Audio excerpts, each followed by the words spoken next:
Yeah, so there's a lot of factors that we tie in looking at how we're looked upon and how the world is looked upon today. There's only one way that we got to really look at it, and that's the fact of how it affects us as a people. You can look at it any way you want to, but if you're an Israelite, you're of Negro, Indian, Latino descent, it's only one way that it affects us, and we feel it.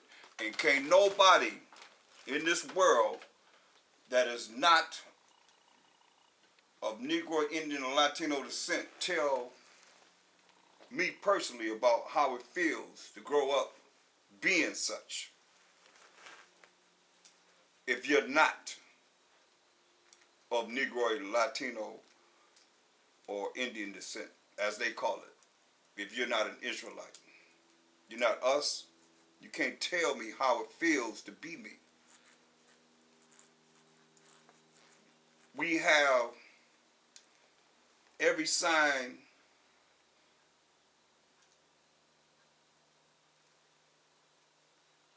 that has been presented to the whole world to show how it is to be outside of that. Because you put it, we feel it every day, one way or the other. And if you have a spirit, then you feel it for your brothers, young brothers being murdered by the police, being harassed,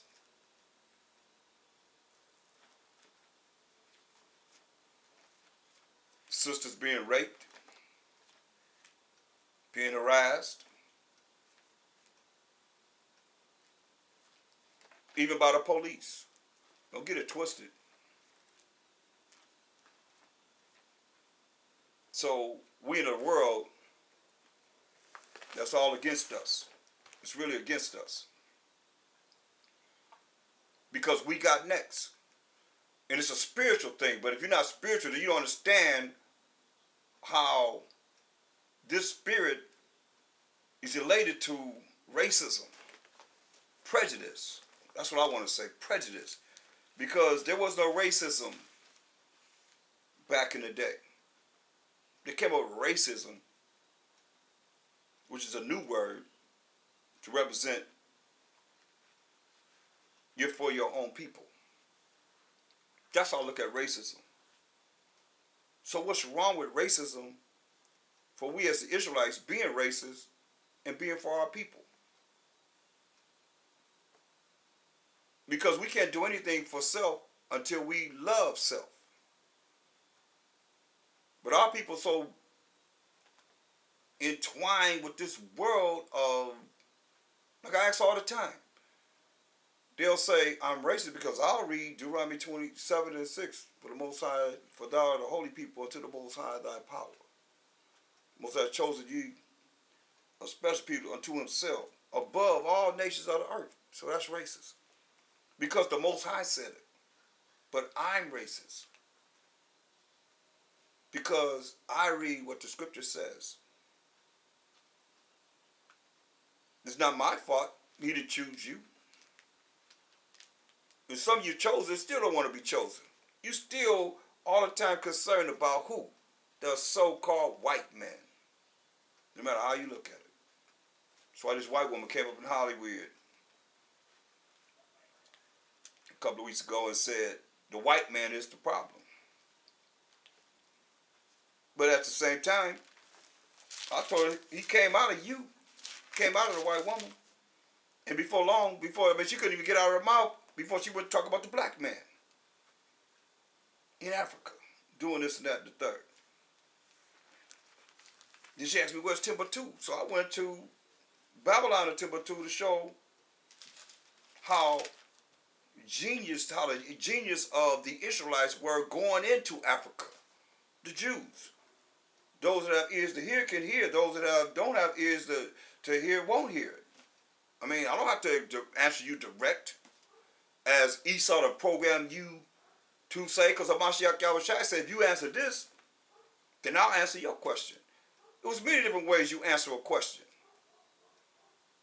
But if you're not spiritually discerned to be able to hear the answer, to understand the answer, when you say, with Jews, when we went into Africa, okay, well, I ain't gotta say Timbuktu is in Africa. Where it's at.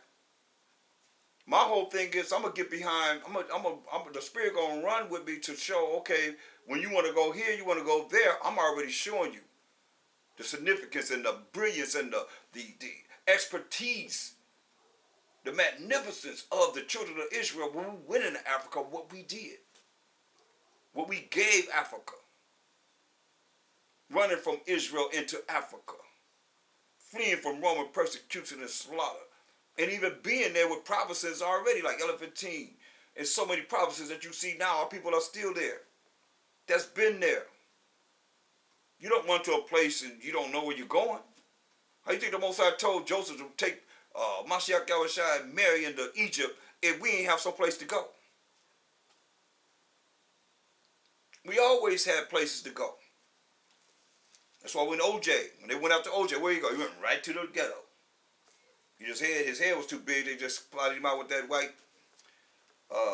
Jeep he had. I mean, but he ran right to the ghetto, right among his people. So let's look at Colossians 3:17, because like I say, the world is a ghetto, and the world is racist against us, point blank.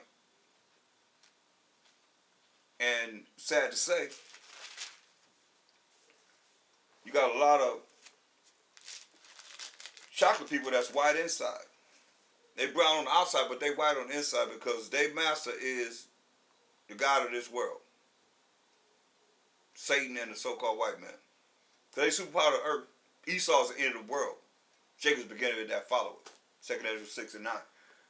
So no matter how you look at it, you can look at it any way you want to, but that's real. That's the real deal. That is the real deal right there. Colossians 3:17. And whatsoever you do in word or deed, do all by Hashem Mashiach Yahushua, giving thanks to the Most High and the Father, the Most High power of Abraham, Isaac, and Jacob. By Hashem Mashiach Yahushua, we give all thanks to the Most High for allowing us to come together in this fashion, and to bring forth these scriptures to prove out of the Bible that we are being profiled. We can't be racist. You gotta have to be racist. You gotta have the power. You gotta have power. We don't have no power. We don't have no might. But we have the Most High. We have a Mashiach Yahushua. They're the power. We have the angels. That's the power. But if you don't have that, then you don't have no power, period. Most people just depend on themselves. That's why you hear them say, I don't never give homage to the Most High, homage to the Mashiach Yahushua, magnifying his name. Therefore, he ain't going to the Most High on their behalf. They say the Most High, most people talk about Satan on the left side. They ain't talking about the Most High or the Mashiach Yahushua and the angels. They ain't talking about that. Because they don't acknowledge him from the right side. Got to hear what I'm saying. It's very important. That's why the world's in darkness. Gross darkness are the people. Gross ignorance. Matthew 24:22. And except those days should be shortened, the days we in now, there should no flesh be saved. But for the elect's sake, those days shall be shortened. See, the Most High have an elect. And that's the 1/3 of the 12 tribes of Israel. 1/3 of the 12 tribes of Israel. That's the elect. Then if any man shall say unto you, lo, here is Mashiach. We got Mashiach over here with us. And he only with us. Or there. He's over there in this camp or that church. Believe it not. Don't believe it. For there shall arise false Mashiachim, false Mashiachim, false Christs, and false prophets, and shall show great signs and wonders. You look at, wow, brothers, because people be fascinated, you'll find the least little thing to be fascinated about. They're going to show great signs and wonders, insomuch that if it were possible, they shall deceive the very elect. See? He said gonna shorten the days because of the elect. But these people gonna come on the earth, gonna be on the earth, and they're doing it pretty much amongst our people now. Some of you might be fascinated over certain things, over man, because you believe in man. You don't believe in the Most High and the Mashiach Yahushua. Enough, because you got to have a sign. I tell you, we require a sign, so that's what you look for. And they give you a sign. Some of this is all. It could be. It could go. It could. It's so. It's so intense. It could go right to the Hollywood movies.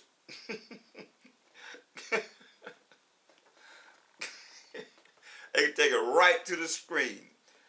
It's so intense of just a show. Because that's what y'all like. Y'all like a show. Y'all don't want to sit down and get the in-depths of the spirit of the Most High through these scriptures. These scriptures, precept upon precept, precept upon precept, line upon line, line upon line, here a little and there a little. Nah. Y'all rather see some action, some fights. You know, I could put whatever. Hebrews like versus whoever. Everybody checking in. Checking it out. Because you ain't nothing but running to some kind of, something you think gonna be a fight or something that's gonna be intense.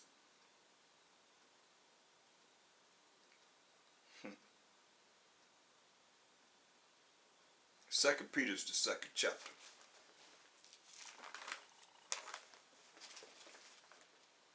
Racism. It's all around us. You think it's not, you better recognize.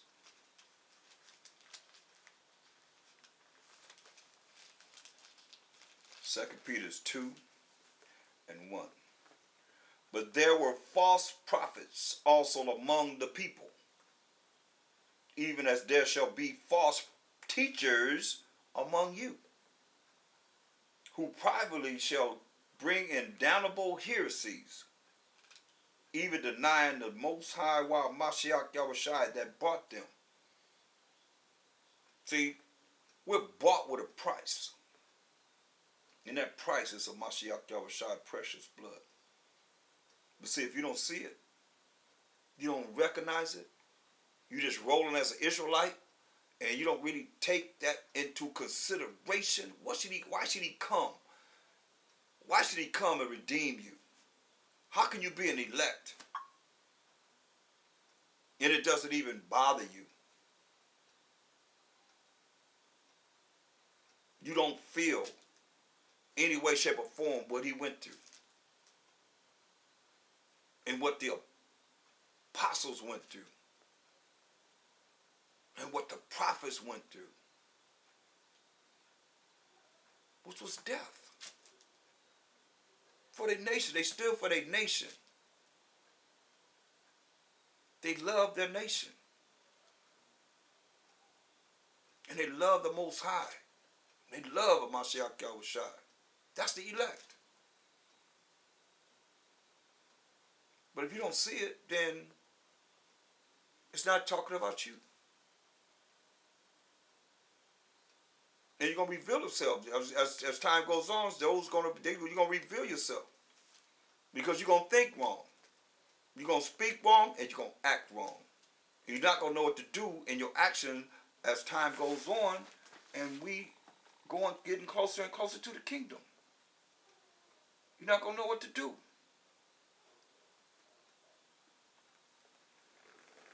That's why it's very important.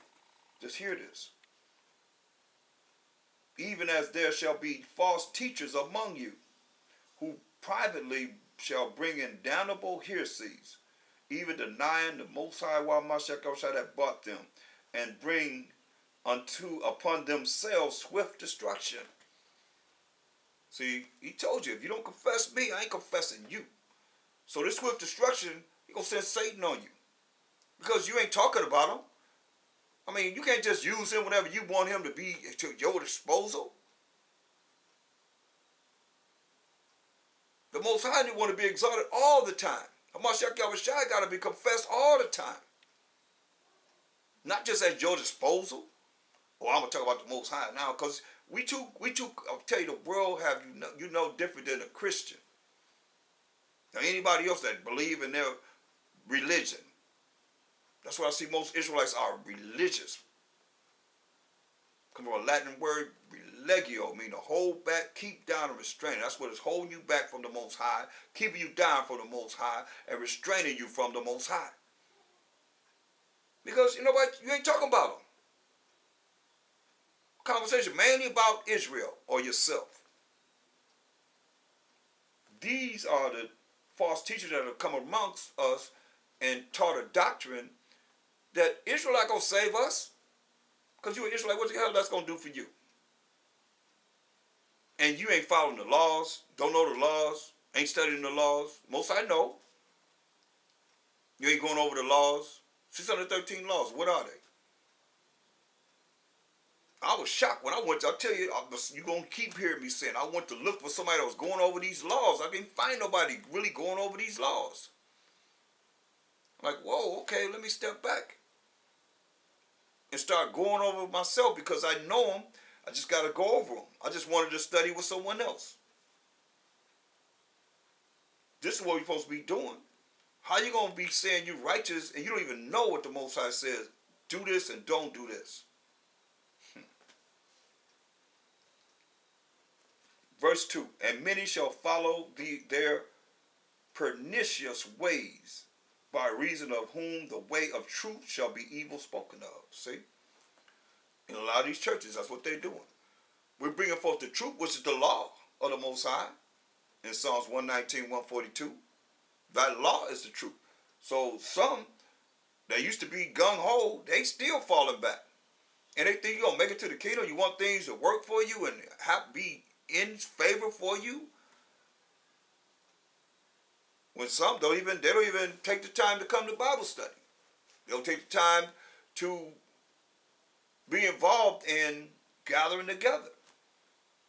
They'll become individualists. Individualites. Dealing with individualism. How can you say it's not? Some of you might have already been there. Knowing this truth, knowing what you're supposed to be doing, then stepping out. Don't y'all realize this complete number of demons waiting on you? You can't play with this. And so they're going to destroy you. And your end going to be worse than it was before you even heard the truth. And many shall follow their pernicious ways, by reason of whom the way of truth shall be evil spoken of. Now, and the way of truth, if you're listening to my voice, then I'm bringing forth the way of truth, and some speak evil against the way of truth that I'm bringing forth. And through covetousness shall they with fiend words make merchandise of you. And that's what happened in these churches. You know. You think they're genuine, but they're not genuine. They're making merchandise of people. They're taking all the people's money. We got people that the church supposed to be gathering money so that whenever there's a need, we can take care of the people. Needs. Not the people taking care of the needs of a few and everybody else suffer. And you giving what you have and you suffering. No. We're supposed to have enough to be able to take care of the people. Look at the Catholic Church, man, much money as they have. Nobody should be starving in America. There should be no homeless in America or anywhere else in the world. All these churches, I mean, different pastors that have all this money. That's why it says they're making merchandise of you, whose judgment now of a long time lingereth not, and their damnation slumbereth not. Now you know what the end result is. That's why I say you can go to hell any way you want to. Just don't take me with you, and don't try to take the elect with you. Not saying I'm an elect, but the Most High knows whose his elect are. And through covetousness shall they with fiend words make merchandise of you, whose judgment now of a long time lingereth not, and their damnation slumbereth not. He gonna get them. Ain't nobody getting away with nothing. You know, it's gonna be, these false apostles that's coming around and just, like I say, when the book is closed, what's the word on you? What they talking about? Not something that's made up, but something that's factual.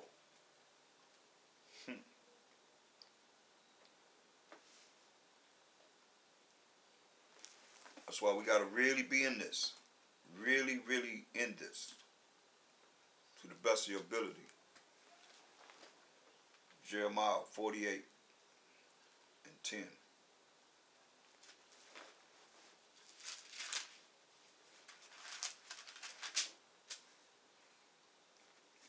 Cursed be he that doeth the work of the Most High deceitfully, and cursed be he that keepeth back his sword from blood. How about that? Say, cursed be the man that doeth this work of the Most High deceitfully. Have other agendas. Something that he's trying to gain out of it for himself. And not to gather the children of Israel together to the Most High, to learn of the Most High. By showing myself shot. Saying, cursed be the man that keepeth back his sword from blood. How about that? And that's all they had to go by, was what we read here in the Old Testament. There was no New Testament when the scribes were scribing Matthew, Mark, Luke, John, or any of the verses in the New Testament. This is what they had to go by. That's why Mashiach Yahushua told the apostles what? Go sell your garments and buy 2 swords. And when they came to get a Mashiach Yahushua, what did Peter do? He cut the ear off the servant. Cut that ear off. Mashiach Yahushua healed him. But they said, hey, they asked him, should we fight? Should we go to war? He said no. But they was prepared to go to war. So I say, cursed be the man that keepeth back his sword from blood. Because racial war is coming. It's going to be every man hand against his neighbor for the lack of bread and for great tribulation. Better have your mind ready for it. Because they got their minds ready for it. Our fight is spiritual, though. Our battle is spiritual. See, what they're not ready for is to shoot something that you cannot see. Ain't ready for that. And that's the connection that we have to have as a people, regardless of how, whatever we go through, we got to maintain this. It's very important. We all going through tribulation. We all in this. We're going through the curses, whatever situation you're going through, good times, bad times, whatever judgments put upon us, we still got to deal with it. Most I said, take cheerfully, and we got to keep it moving. Keep it moving. Stay in touch with the Most High. I'm telling you, stay in touch with the Most High. That's our best.